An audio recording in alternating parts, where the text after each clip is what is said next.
first off, if you start with Battlefield 2, for instance, and looking at the animation part of that, it was very rudimentary what we had when it comes to technology and the kind of visual goal. And I mean, we were mainly focusing on how it looks from a first-person perspective, and like how the gun behaves when you're firing, when you're doing reloads. We did a lot of research when it comes to, you know, how do soldiers handle the weapons and so on. So I think compared to other games back in those days, we were in a quite good spot. And then I moved from that over to doing something totally new with the first-person experience, which was Mirror's Edge. And that was a kind of a big challenge for us because, you know, we wanted to move away from what we call through the gun experience that we had in the Battlefield games, and focusing more on through the character experience.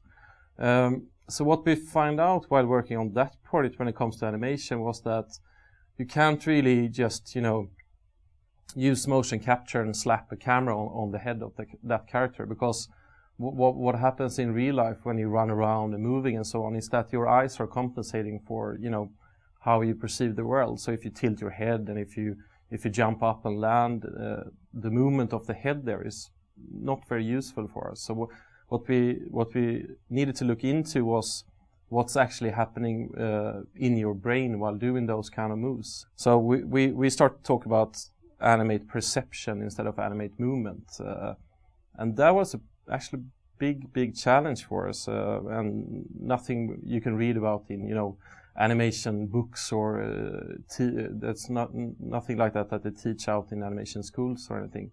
So we needed to sit down and animate, you know, each and every move one at a time until, you know, and iterate until we kind of, yeah, this actually feels like you're doing this movement. Let's say on a parallel track, we also had the Bad Company titles that we worked on. So that was, you know, still a lot of focusing on through the gun experience, but we also wanted to tell a story. We also wanted to have the, you know, pretty strong characters as we had in those games. So we needed to focus a lot on their third-person movements in the cutscenes and so on. And of course, we use motion capture for that, and we tried to, you know, crank it through Frostbite 1 engine, even though we had a lot of difficulty to reach the kind of level that we reached to. I'm very satisfied with the result we had in the Bad Company games, but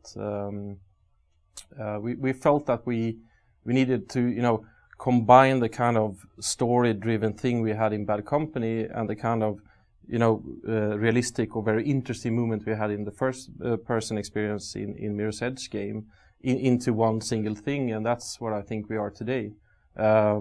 So we found out that we couldn't use the technology we had in Mirror's Edge, and we couldn't use the technology we had in Bad Company 2 because that was just such a pain to reach the result we wanted. I started to look around for other, you know, animation system that is out there, like Havoc Animation, like Natural Motion, but also since DICE is a part of EA and we have a lot of, you know, different projects going on there, I started to look inside EA and see what we had there.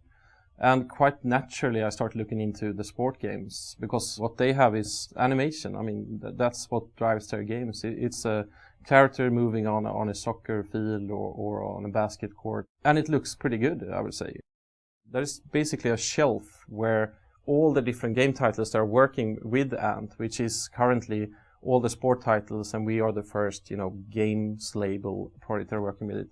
But all of us can, you know, program or code different plugins for Ant that everybody can use. So if we come up with a neat solution for something, well, then FIFA can use that, and vice versa. So it's a pretty powerful tool, and the tool itself is programmed now, or it started up, I think, maybe 7-8 years ago, and there is 20 engineers working on it, or programmers, and plus all the sport games they're working on it.